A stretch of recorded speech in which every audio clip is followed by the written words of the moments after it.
இரக்கம் உள்ளவரே, மனதுருக்கம் உடையவரே. இப்போது சமாதான ஏஜி சபையின் தலைமை போதகர் பாஸ்டர் ஆர் கிளாரன்ஸ் மருதையா அவர்கள் தேவனுடைய செய்தியை கொண்டு வருவார்கள். கிறிஸ்துவுக்கு அன்பானவர்களே, இந்த நாளிலேயும் இந்த ஊடகத்தின் மூலமாக இவர்களை சந்திப்பதில் மகிழ்ச்சி அடைகிறேன். கடந்த 2 தினங்களாக சங்கீதம் 101 1ஆம் வசனம் 2ஆம் வசனத்தை கொடுத்து தியானம் செய்து வருகிறோம்.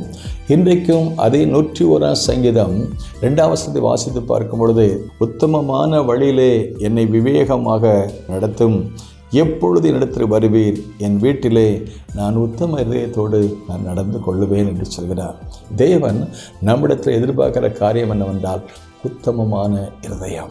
ஆண்டவர் யோபு குறித்து சொல்கிறார், என் தாசன் அவன் எப்படிப்பட்ட உத்தமன், சன்மார்க்கன், தேவனுக்கு பயந்தவன், பொல்லாப்புக்கு விலகிறவன். ஆண்டவர் எப்படிப்பட்ட இருதயம் உள்ளவர்களை பார்க்கிறார் என்றால் உத்தம இருதயம் உள்ளவர்களை பார்க்கிறார். குறிப்பாக தாவீதை பற்றி சொல்லும்போது மனுஷன் முகத்தை பார்க்கிறான், கர்த்தரோ இருதயத்தை பார்க்கிறார். இன்றைக்கி நம்ம பார்க்குறதெல்லாம் ஒரு ஆளுடைய முகத்தை பார்த்து நம்ம எடை போடுறோம். அதல்லது புறம்பான தோற்றத்தை பார்த்து நான் ஒரு மனுஷன் எப்படிக்குன்னு பார்க்குறோம். ஆனால் ஆண்டோடைய பார்வை வித்தியாசம். அவருடைய பார்வைக்கு நம்முடைய பார்வைக்கும் வித்தியாசம் என்னவென்றால் அவர் அந்தரங்கத்தை பார்க்கிறாரு, அல்லது மறைமான பகுதியை பார்க்கிறாரு, உள்ளான மனுஷனை பார்க்குறாரு.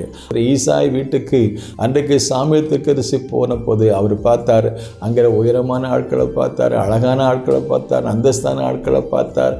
அப்போது அவர் நினைச்சார், இவங்க தான் இஸ்ரவேலுக்கு ராஜாவாக இருப்பதற்கு தகுதி உள்ளவர் என்று சொல்லி புறம்பான தோற்றத்தை பார்த்து சாமுவேல் தீர்க்கதரிசி திட்டம் போட்டார். ஆனால் கர்த்தர் சொன்னார், ஏ சாமுவேலே, மனுஷன் முகத்தை பார்க்குறான், கர்த்தரோ இதயத்தை பார்க்கிறார். இன்றைக்கும் இந்த நிகழ்ச்சியை கவனிக்கிற அருமையான தேவனுடைய பிள்ளைகளே, இந்த நாளிலேயும் கூட கர்த்தர் பார்க்கிறபடி நாமும் பார்ப்போமாக. நம்முடைய இருதயம் எப்படிப்பட்ட இருதயம் என்னவென்றால் திருக்குள்ளது, கேடு உள்ள இருதயம். எப்படி எனில் ஒரு மனுஷனுடைய இருந்து பொல்லாத சிந்தைகள் அசுத்தங்களும் புறப்பட்டு வந்து அவனை தீட்டுப்படுத்துகிறது, கரைப்படுத்துகிறது என்று சொல்லி வாசித்து பார்க்குறோம். ஆகவே ஆண்டவர் நம்முடைய கரைப்பட்ட இதயத்தை எடுத்து, நம்முடைய கேடான இதயத்தை எடுத்து, திற்கான இதயத்தை எடுத்து சொல்றாரு, எனக்கு சுத்தமான இதயத்தை தாங்க ஆண்டவரே. 51ஆம் சங்கீதத்தில் அவர்கிட்ட இருந்த அந்த கெட்ட இதயத்தினால, கெட்ட காரியங்களை செய்ததுனால தவறான பாதையில் போயிட்டேன். ஆகவே அந்த தவறான இதயத்தை எடுத்து, கல்லான இதயத்தை எடுத்து, அசுத்தமான இதயத்தை எடுத்து சுத்தமான இதயத்தை சிருஷ்டிங்க. ஏனென்றால் வேதம் நமக்கு சுத்த இதயமுள்ள இஸ்ரவேலுக்கு தேவன் நல்லவராயிருக்கிறார். இருதயத்தை சுத்தமுள்ள பாக்கியவான்கள், அவள் தேவனை தரிசிப்பார்கள்.